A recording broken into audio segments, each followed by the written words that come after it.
The following segment is sponsored by El Tigre Silver Corp., trading on the TSX Venture Exchange under the symbol ELS.V and on the OTCQX as EGRTF. El Tigre Silver Corp. Is focused on silver exploration and development in prolific Sonora State, Mexico. Find them on the web at eltigresilvercorp.com. Join me for a conversation with a frequent guest of the show, David Morgan, the Silver Guru, an expert on money, metals, and mining, also a lecturer and an author.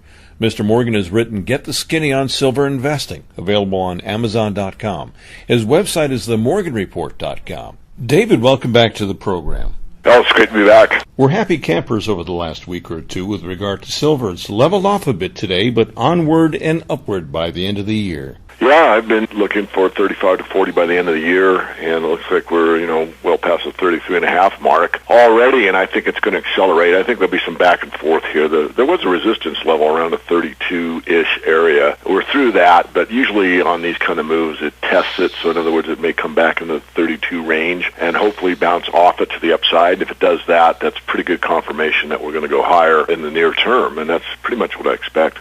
Do you expect money to open up for some of these juniors that are trying to get financed in the silver space? Not right away. I do expect it if this continues. In other words, most of these financings take place in a rather warm to hot market, and for that to take place, they're going to need proof that this thing is for real and the prices are moving higher. So, yes, eventually, but for right now, I think it's still pretty difficult for a lot of these companies to raise funds. So a lot of institutional fence sitting? Primarily, there are more aggressive funds than others, obviously, and a few of those are, jumping in right away. In fact, some have gotten on the silver and gold side, in other words, the ETFs or hopefully the physical, in a lot of cases the physical. A lot of these hedge funds have seen the light, so to speak, where they have gone from the paper silver and paper gold investments into the physical. It's more difficult for a fund to do that. It's very easy for a fund managing $200 million, $500 million, whatever it may be, to click a mouse and buy some SLV or GLD or sell it if they need to or whatever. I understand that, but it's really not a physical hedge. And a lot of these guys have actually come to the realization that it's time to get real, and so they've taken their SLV and GLD or others, similar type of paper, silver, and gold investments off, taken that cash and rerouted it into physical metal, and that's only helps the market. Can we see some acquisition attempts by some of the majors and mid-tier companies right before the junior mining stocks head north? I definitely believe so. Jim Paplava, myself, and others have stated that you'd see it coming more and more, and we have seen quite a bit of it, and we'll continue to see it. In fact, there's one on our list that I think is very ripe picking as a takeover candidate. It hasn't happened yet, and it's just a guess on my part. I have no inside information, but a lot of these that are undercapitalized, goes back to your previous question, this company tried to raise money. It's in a great area. It's in a geopolitically safe area. It's in a district that is world-renowned. Everything about it really lines up well, yet it's extremely undervalued, and they couldn't raise funds. So based on the market capitalization of the company, what the company would sell for if you bought all the stock right now, it's, again, very undervalued. So that's one that I would think, sooner. I thought immediately when I put it on the list that it was a buyout candidate and was far higher then than it is now. So does that mean I'm right? No, it doesn't. But what I am stating is, yes, there will be more in the junior space and in the mid-tier space. These bigger companies like your Newmonts, Gold Corps, and those type of companies really produce a lot of gold on an annual basis, and for them to go out and just explore and find more is prohibitive. They just can't do it, so they much rather find an asset that's already known and maybe has some upside potential for finding more, maybe not, but if they can buy it at the right price, that's usually what they do, and that's exactly what you're saying, Alice. They go in, they buy it, and the people that own that particular company usually are rewarded in two ways. Normally they're bought out at a premium, and sometimes they're bought out at a premium with stock. In other words, you're getting stock from a mid-tier company to a top-tier company, which in a lot of cases is advantageous, not always, but in a lot of cases it is. Well, if we're not already a shareholder in that sort of company, what's your advice? I know I'm walking a fine line here when I ask that question. I think now is the time for everyone that's in this space to take a hard look at what they own and ask themselves stock by stock or company by company why you own it. And if you didn't own it, would you own it now? Would you buy it now? Because what happens is a lot of people get married to a certain stock or certain company because of the story or where it's located, or the brother-in-law bought it, or it's the lowest one they could find, or it's got to move sooner or later, or lots of reasons. Really, you want to be able to sell the losers and keep the winners, and that's opposite of what most people do. Most people have some rationalization as to why they're going to keep their dogs and sell the ones that actually are doing well. They feel better because they're taking a profit, but it's really better investing to take the ones that really don't serve you and cycle that money, even if it's at a loss, into a better company. So I would suggest that, and I'd also say that most people over-speculate. In other words, they have too many exploration type of companies or juniors that are going to come into production years out, like 4 or 5 years out. We might be through the cycle 5 years from now. I don't know. I think we will be, actually, but I could be wrong. So if there's something that's really going to be a pretty good producer, but it's going to take 5 years from now for it to get to that point, you can own it, certainly, but don't bet a lot on that type of situation. You want to be in the sweet spot. The sweet spot in this part of the cycle is to be in the top tier juniors that are producing or very near production, and the mid tiers that have a lot of growth potential. That's the sweet spot. Those are the ones that are going to get the most bang for the buck, generally speaking. Are there exceptions? There's always exceptions to this, but to find exceptions is very, very difficult. We'll be right back.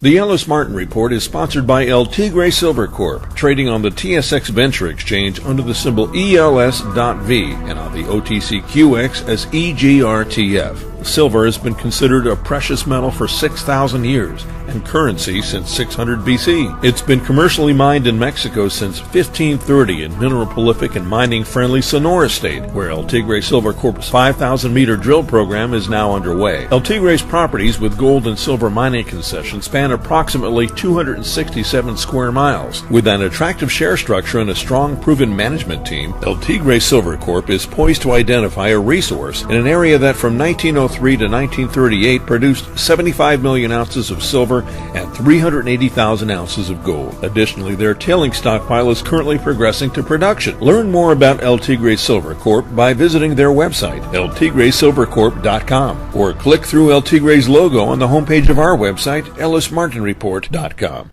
And we're back. Do you get involved in any early-stage exploration plays?